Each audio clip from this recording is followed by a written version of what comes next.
I'm a snorer for sure, but like I am. I sleep light.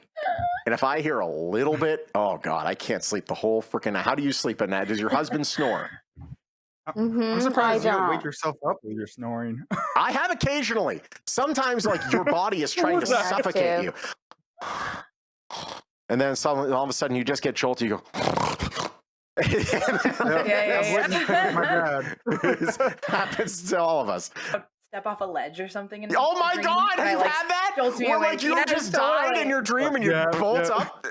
I definitely haven't done that, but I have farted myself awake before my sleep. You're welcome. Have you ever, as long as you don't shart yourself awake.